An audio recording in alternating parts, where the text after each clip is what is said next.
somebody asked my daughter what I did for a living, and she said, "Daddy types." Is that perfect? Sometimes he types good, sometimes he types bad. Daddy types. And it's a metaphor for what you do. You guys types. And that's what I did. I grew up in a small town in northern Illinois. I went to Rice University on a basketball scholarship, minored in pool. Had no idea what I wanted to do. I did, actually. Mickey Mantle had the job, center field for the Yankees. And I had no idea what I wanted to do. And I remember at the end of your senior year, you go to these vacation areas where they give you jobs or talk to people. I went over there, and the guy said, "Bob, I'm sorry, there's nobody else, there's no jobs for you. You just got a degree from Rice University, a great school, and there's no job." So I ended up at Montgomery Ward as a management trainee selling baseball bats. I wanted to quit the first week. My wife made me stay 6 months. And I ended up wearing a Santa Claus suit, riding a bike around the store for the last 2 weeks I was there. Is that a great way to get out of a job or not? Jan and I got married between my sophomore and junior year. We didn't have to. Back in those days, people got married. It's a whole foreign concept. So she went to work for $240 a month, and I had a basketball scholarship. The Montgomery Ward thing didn't work out, so I went up to Chrysler Corporation in Illinois, where we came from. It was supposed to be in public relations. I ended up ordering parts for police cars. It's not a normal growth here, but that's what happened. There was a room full of 30 people ordering parts for police cars. They built one car a minute. I used to get down the line and watch those people work. It's just an incredible amount of work. Anyway, after 3 years of that, I quit the job cold turkey, went home and said, "I just quit, honey. We got a 6-month-old daughter. I'm going to be a writer. That's what I like to do. That's what I want to do." And I went to my hometown weekly, Sycamore, Illinois, and the previous editor had just quit. Serendipity. I couldn't type. I wrote longhand with a pencil. Never had a journalism course in my life. Never taken a writing course in my life. And here I am, a newspaper editor. That's how easy it is. Fake news. So we'll kind of walk along here and see what happens. This is because my first day in Louisville, I walked in the lobby. Muhammad Ali was in the lobby. So I think he was signing books. I'm not sure what he was doing. I grew up loving the guy, admiring the guy. Small town kid, I walk in the lobby, here's Ali. He walks out the door and heads up Broadway toward the library. And I follow him. It's a parade waiting to happen. People come out of bars, cars are honking. Just by the time he got to the library, there was about 30 people with him. So I thought, man, I got to meet this guy at some point. And I did. I got to spend a lot of time with him later on in my life. This is a younger Bob. I could dribble, I could shoot. That was it. Defense didn't interest me much. But I had a good time at Rice, and we traveled all over the United States playing games. This was my Montgomery Ward exit, redone for film purposes. But that's what I did. And I just sing Christmas carols riding around the store on a bicycle. It's good training for writing columns, actually. This is my Chrysler Corporation days. Remember those guys? And I really admired what they did. I'd go out to the line and I'd watch them work, and people, good money, good benefits. They'd sit there all day long and put a headlight on. Boom, boom, boom. And they just somehow stuck it out. It's amazing.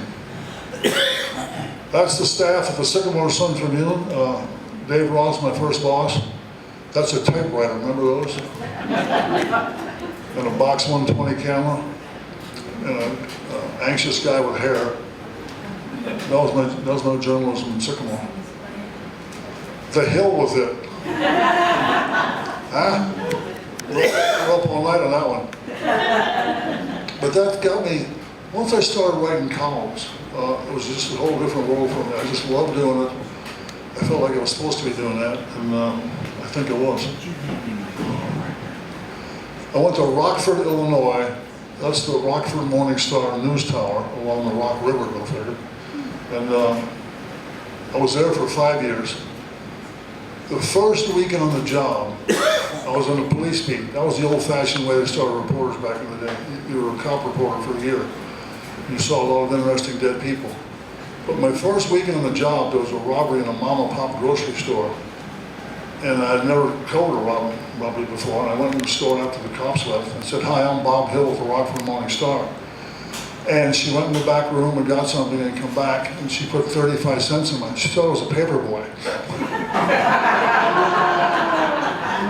So right then and there, I got a needed perspective about journalism, how much it really matters. I was a damn paper boy. Basically, you know, that's what we are, in a lot of ways. One of the great trips I had in Rockford, I went to the World Ice Skating Championships in Bratislava, Czechoslovakia. I'd never been out of the country before, obviously. And just for fun, this was the guard out front of the building. And I thought I'd do something stupid, put my hand around him. And the other guy is Janet Lynn, she was the skater, Janet Lynn's dad. And nobody shot me. And he wanted us to, but the scary part of that is, I'd heard about the Iron Curtain. When I got over there, I gave a taxi driver $20 American, said I want to see the Iron Curtain. And he took me along the Iron Curtain. We drove along the Iron Curtain for about 5 or 10 minutes. And I was like, oh my God, because there's armed guards up there and armed towers. But he did it, and I don't know what happened to him. I got out. But this is when I left Rockford. This was the precursor I did in Kentucky. They asked me to go out, hitchhike for 2 weeks and write stories. Just hitchhike, go anywhere you want to go. Anywhere, and I ended up getting on a barge on the Mississippi River in deep fog. You couldn't see a damn thing. And I just hitchhiked for 2 weeks and sent stories back from correspondence houses. So that was kind of in my bones. I did that in Kentucky for 2 years. I'll get to that in a little bit here, but this is Bob looking pretty damn ready to go, I think. And this is the greatest gift ever given to journalists when he left the club. When I left Rockford, one of the stories I did was in Durand, Illinois, the outhouse capital of the world. I'm not making that up. And just to thank me for that story, the Durand outhouse people put one in the front yard of the goodbye party. I got my own outhouse. I left it there. But that was, I don't know. That's Janet and I. There's a really famous pose there going on. That was our house in Illinois. We had 1 acre of land, an old farmhouse, which I reiterated when I got here. But you know, that was fun, and it was near the town of Irene, Illinois. So our goodbye party, we got a big hay wagon, got all drunk and sang Irene Goodnight to the middle of town. Serious journalism. Okay, I get to Louisville to ride an elephant. Part of the shtick. I get to wrestle a bear. The bear won. This is in Rockford now, the Louisville Times. And it was a mixture of just all kinds of fun stuff and serious stuff too. I covered a lot of, well, the first week I was here, first month I was here, was the busing, the anti-busing displays in Louisville.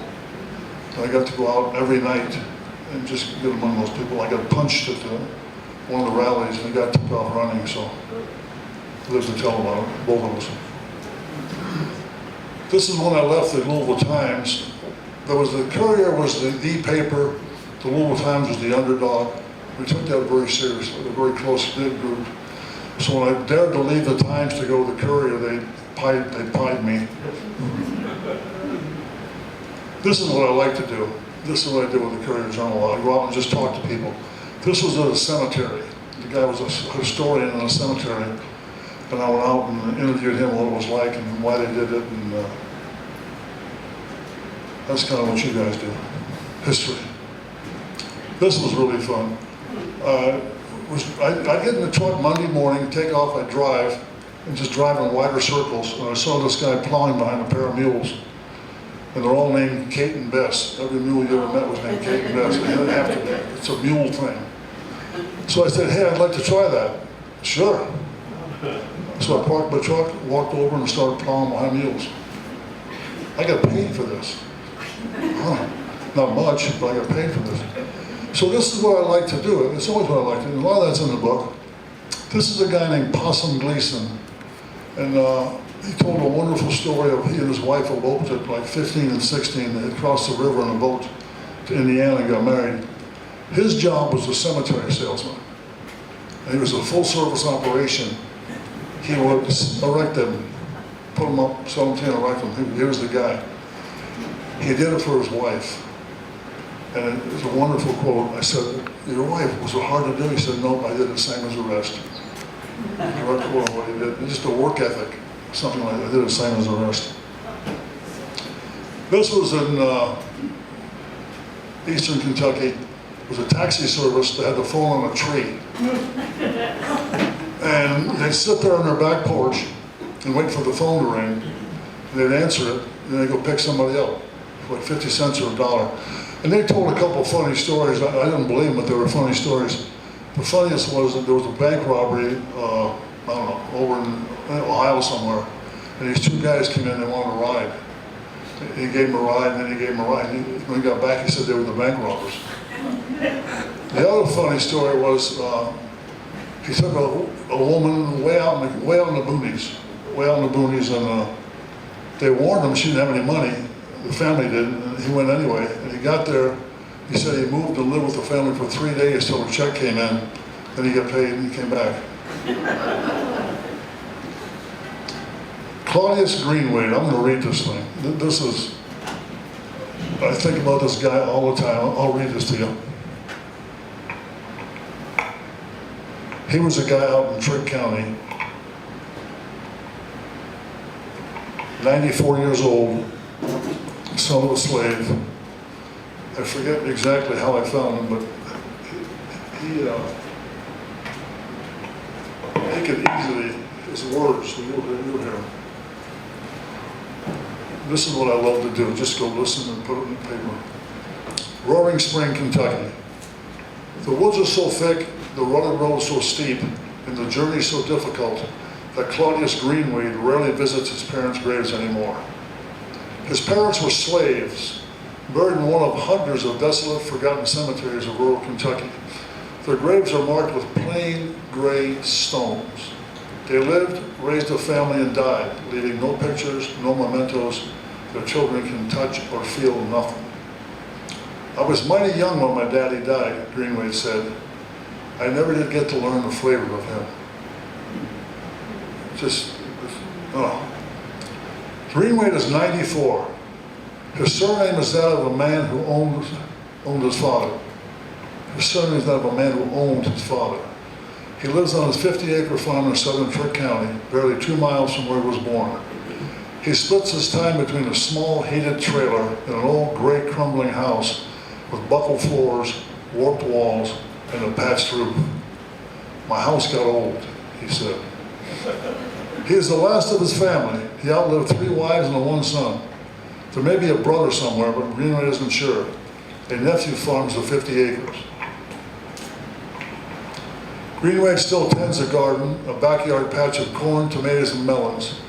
He lives on $170 a month in Social Security, plus what little the farm brings. They may know me downtown, they may know me down in the Louisville office, in the agriculture office, he said. I give them a report on the farm here about once a month. They like to check on what I'm doing. He is a small man with big, strong hands. As a youth and a man, he worked hard. He's always worked hard. He likes to be near work, around it, getting his pleasure, if not his groceries from it. I worked on a farm where they had 13 men, and they always paid me last, he said. The boss always waited to deal with me. He said he had men who could pick me up and throw me away, but I was the man he needed. I was the man he needed. The dirt road up to his parents' cemetery crosses a dry creek bed and cuts across a hill where the dry corn rustles in the field. It's a lonely place, overgrown with underbrush, yellowing grass, and thickets of trees tinged in scarlet and gold. Greenwade walks erect over the wooden cane. The hilltop is so overgrown that he cannot find the grave sites. He walks off the road into the woods, pulls up short, then looks around.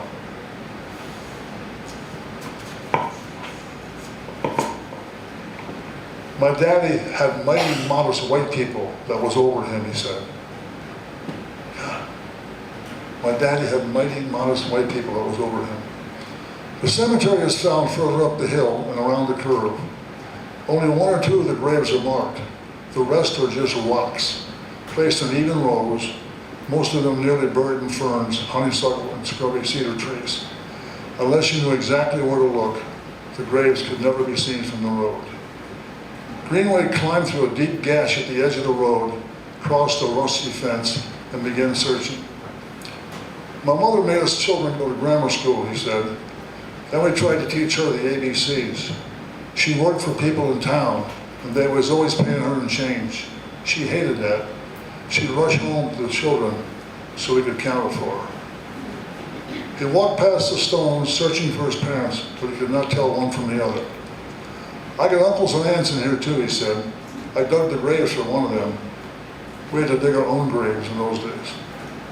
He walked over to one stone, looked at it, but said he could never be sure it was the one that marked his parents' graves. I'm just not for certain, he said, and most of my acquaintances is dead. That could be a one-act play anywhere. If I could write like that, I'd be in Broadway, I think. It's just quoting the man. And that's what I really like to do more than anything, is get to the history of it and the real stuff of that. I will move along here. You're allowed one question apiece when I'm done, so it'll be okay. This is Gravel Switch, Kentucky. I was named King of Gravel Switch one time. Historic pen store in Gravel Switch. I think it's still going. This is another funny one. Edith Cast. The old Mazzoni's oyster place, remember that? Yeah. They had a sign up there, free oyster meal to anybody over 80 accompanied by their parents. Edith Cast is 104.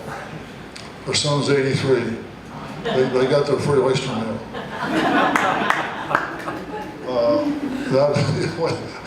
Again, I get paid for doing it. It's just astounding. This is another funny one. A buddy of mine, I did not believe that there was 100 yards of dental floss in one of those things. Deep investigative journalism. So a good buddy of mine named John Hughes, we went out to the U of L field. I got open the can and I walked 100 yards. And it was actually 110 yards in one of those things. Wow. So that was my scientific journey. Batting practice with the Redbirds.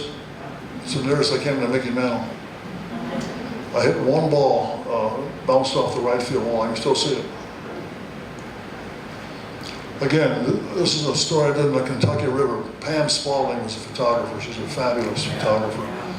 Pam and I did a lot of stuff together. Back in the weekly, the Sunday magazine days, you could spend the whole week on a story. I did a lot of stuff on, spent several days out in eastern Kentucky with Bernie Bickerstaff, the basketball player, and anyway, that was my job. Such a good one. Forgot about this one. I'm wearing my underwear. This was, I don't know how this got in there. This was my home, that's all I'm saying about it. Double Jeopardy was a book I wrote, Mel Ignatto, Brenda Schaefer, got away with murder. Yeah. That was a year and a half of my life on top of everything else. And then when I finished up the last month of it, they gave me time off. I had to write my scene column. But that was an amazing tale of a woman, murdered, and Mel got off with it. And then he went to prison, and he died after the book came out. But as you may remember, he died falling on top of a glass top table. The perfect end to that son of a bitch. I got Leon Geraldo, however. That was fun. They fly up to New York, put you up in a hotel. You're on Geraldo for 10 minutes. The Schaefer family were with me. Two of the brothers are with me, and I don't think we'd do it again. You were promised to be a straight story, but they just milked it for all it's worth. I did get to walk in Central Park, however, so that's what I remember from that trip. Old Kentucky home, Butcher Hollow. I ended up at Butcher Hollow with Loretta Lynn's brother drinking moonshine. And Loretta's brother, Webb, he had a store there, and they had a band going on. I'd never been there before. I go in there, and we started talking. He said, come on over to the house. But the real story is, that wasn't where she was born. She was born in this little house up here on top. And I set up, it was just getting dark, and I'm walking up Butcher Hollow to Retta Lynn's home place. Just fun and interesting, and it's in the book. Pee-wee, another hero. Of course, Jackie Robinson, this is the famous, Pee-wee and Jackie. To Bob, a dear friend, Pee-wee. He was fun, he was interesting. He'd get up, I met him at the golf course where he worked, and he'd get up and he'd dance around and tell stories. This was in Ghana. John Nation, the photographer, and I, David Jones funded this, as he did many things. And he funded trips for doctors from Louisville to go to Ghana and treat women having babies, maternity. And the hospital there was in bad shape, and they made it much better. And as you'll see, they also set up a tent. Look at that. These kids were dying until the Louisville doctors got there. And it's heart-rending. This was they set a tent up. They set a tent up out in a field somewhere. The women would walk for miles with the babies on their back, and then the doctors would look at them and give them shots and send them home. Hard at work. That's those things you remember forever. And the kids gathering around wondering what I was doing. That's the book. Before this one, David Jones, the most remarkable guy I've ever met. He did so much, and he gave back so much. The Parklands of Floyd's Fork, the Art Center, many of the other parks downtown, thousands of scholarships. But who's the new David Jones in Louisville? Who's doing that? Nobody. Uh-oh. There's one guy doing it. I'll talk about it later if you want. But we became friends. And I know there's a lot going on with the insurance business now, and a lot of terrible things going on. But David was above that. He grew up in West Louisville, no money, went to U of L on a ROTC scholarship, served 3 years in the Navy, the best 3 years of his life. Went to Yale, got his law degree while working 2 or 3 jobs, living in a Quonset hut. They had 2 kids. He came home in an old station wagon with 2 kids and no money. He and Wendell Cherry borrowed $1,000 in 1963 to start a nursing home. Then they had the biggest hospital chain in the country. And then, Humana. This is what meant the most to me ever. The Ernie Powell Award, I mentioned earlier, I think. I got that with Lifetime Achievement from the National Society of Newspaper Columnists for all the things I've done, places I've been, and help mostly Richard Desrusso did most of the work, but I got to help fund it, so that's it.